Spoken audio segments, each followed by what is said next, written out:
जय श्री कृष्णा। दोस्तों आपने कालिदास का नाम तो जरूर सुना होगा। कालिदास बचपन से ही महामूर्ख थे। फिर उनके जीवन में ऐसी घटनाएं घटीं कि वो महान कवि तथा नाटककार बन गए और विक्रमोर्वशीयम, रघुवंशम और मेघदूतम जैसे महाकाव्यों की रचना की।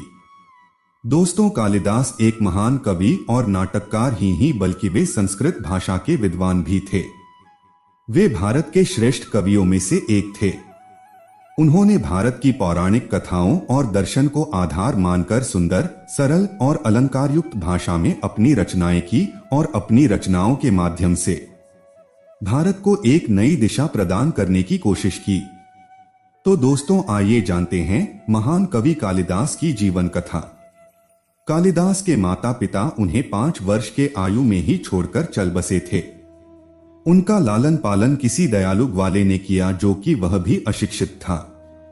कालिदास पशुओं की देखभाल में हाथ बंटाते थे तथा पशु चराने के बाद जो समय मिलता था वो गांव के काली मंदिर में जाकर पूजा किया करते थे, इसलिए उनका नाम कालिदास पड़ा। वाराणसी के नरेश की एक पुत्री थी विद्युत माँ, जो बहुत रूपवान और गुणवान थी। एक दिन राजा ने अपनी पत्नी से कहा, मुझे चिंता है कि विद्युत माँ के लिए उसके जैसा ही और गुणवान वर कहाँ मिलेगा। उनकी पत्नी ने कहा, वर उचित सब प्रकार से उपयुक्त हैं। वे विद्वान तो है, किंतु विद्युत माँ को मनाना सहज नहीं। राजकुमारी विद्युत माँ को अपने ज्ञान का बड़ा अभिमान था। उसने अपने माता पिता से कहा कि जो पुरुष मुझे शास्त्रार्थ में हरा आएगा वही मुझे पाने का अधिकारी होगा। वरुचि ने जब यह सुना तो उसने राजकुमारी की चुनौती स्वीकार कर लिया। विद्युत्मा वरुचि की चुनौती सुनकर घबरा गई, क्योंकि उसे वरुचि पसंद नहीं था और वह उससे विवाह नहीं करना चाहती थी। शास्त्रार्थ के दिन विद्योत्तमा ने शर्त रखी कि शास्त्रार्थ मुख भाषा में होगा। उसने कहा कि मैं संकेतों द्वारा प्रश्न करूंगी, आप संकेतों द्वारा ही उत्तर देंगे। तब विद्युत माँ ने अपनी एक उंगली उठाई, परंतु वरुचि को कुछ समझ नहीं आया और उसने हार मान ली। विद्युत खुशी से फूल उठी और उसने वरुचि को धन्यवाद कहा। वरुचि को यह अपमान सहन नहीं हुआ और उसने मन ही मन राजकुमारी विद्योत्तमा से बदला लेने का संकल्प लिया। घर जाते वक्त वरुचि को मंदबुद्धि कालिदास दिखे, जो उसी डाल को काट रहे थे जिस डाल पर बैठे थे।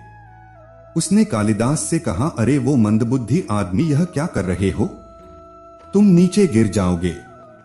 कालिदास ने कहा, तुम्हें उससे क्या, तुम अपना काम करो। वरुचि अपने रास्ते चला गया। वो कुछ ही दूर गया था कि कालिदास नीचे गिर पड़े। उन्होंने वरुचि से कहा, यह तुमने कैसे जाना कि मैं गिर जाऊंगा? वरुचि जी ने कहा, इसमें जानने की क्या बात है?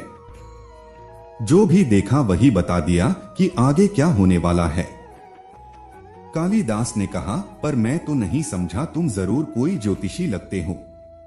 तुमने पहले ही बता दिया कि मैं पेड़ से गिर जाऊंगा। कालिदास ने पैर पकड़ लिए और कहा, मुझ पर दया करो और बताओ कि मेरे भाग्य में क्या लिखा है।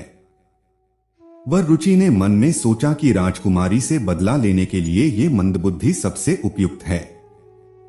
उसने कालिदास से कहा कि तुम्हारे भाग्य में राजकुमारी के साथ विवाह होना लिखा है।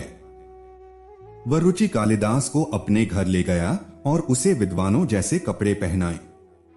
वरुचि कालिदास को लेकर राजमहल की ओर चल पड़ा। रास्ते में वरुचि ने कालिदास से कहा, ध्यान रहे, राजा को देखते ही उन पर पुष्प वर्षा करना और ओम स्वस्ति कहकर आशीर्वाद देना। दोनों राजा के पास पहुंचते हैं, तब कालिदास राजा पर पुष्प वर्षा करते हैं और ओम स्वस्ति के बजाय आयुष का उच्चारण करते हैं। राजा को कुछ समझ में नहीं आता कि कालिदास क्या बोले। तब वरुचि स्थिति को संभालते हुए कहता है, महाराज, ये बहुत विद्वान ब्राह्मण हैं। इन्होंने आपको एक विशेष आशीर्वाद दिया है। वरुचि आगे बोलता है, महाराज, ये विद्वान ब्राह्मण कालिदास है। ये आपकी पुत्री विद्युत माँ के साथ शास्त्रार्थ करने आए हैं। राजा ने कालिदास को विद्वान ब्राह्मण समझकर अपनी पुत्री के साथ शास्त्रार्थ करने की आज्ञा दे दी। वरुचि ने कालिदास से कहा कि कुछ भी हो जाए अपना मुंह मत खोलना। सभी प्रश्नों का उत्तर संकेतों में देना, नहीं तो राजकुमारी के साथ विवाह का अवसर हाथ से निकल जाएगा। मौन शास्त्रार्थ शुरू हुआ और पहले के तरह ही राजकुमारी ने एक अंगुली उठाई, जिसका अर्थ था कि परमात्मा ही सत्य है। परंतु कालिदास ने समझा कि वह उनकी एक आंख फोड़ना चाहती है। इस प्रश्न के जवाब में उन्होंने अपनी 2 उंगली खड़ी कर दी। कालिदास का अर्थ था कि यदि वह उनकी एक आंख फोड़ेगी तो वह उसकी दोनों आंखें फोड़ देंगे। परंतु विद्योत्तमा समझी कि सृष्टि में आत्मा और परमात्मा दोनों सत्य है, इसलिए वह संतुष्ट हो गई। फिर उसने अपनी 5 उंगलियां खड़ी की, जिसका अर्थ था कि हमारा शरीर 5 तत्वों से मिलकर बना है। कालिदास समझे कि वह उन्हें थप्पड़ मारना चाहती है, तो उन्होंने अपनी 5 उंगलियों को जोड़कर एक मुट्ठी बना दी और संकेत में कहा कि यदि तुम मुझे थप्पड़ मारोगे तो मैं तुम्हें घूंसा मारूंगा। परंतु इस उत्तर को विद्युत्मा ने समझा कि जब तक 5 तत्व अलग अलग है, तब तक इनसे कुछ विशेष कार्य सिद्ध हो पाना असंभव है। पंचतत्वों के एक रूप होने से ही संसार में इनकी अभिव्यक्ति संभव है। अंततः विद्योत्तमा ने पराजय स्वीकार कर ली और उसने कालिदास से विवाह कर लिया। विद्युत्मा और कालिदास अपने कक्ष में बैठे थे।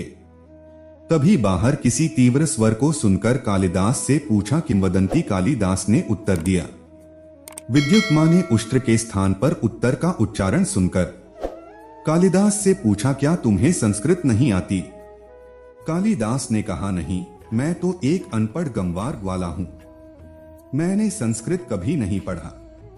विद्युत्मा ने जब यह सुना तो उसे आभास हुआ कि छल पूर्वक एक मंदबुद्धि संग उसका विवाह कराया गया है।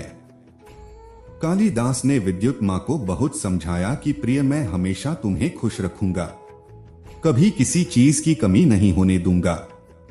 परंतु उसे एक मंदबुद्धि को अपने पति रूप में स्वीकार करना पसंद नहीं था।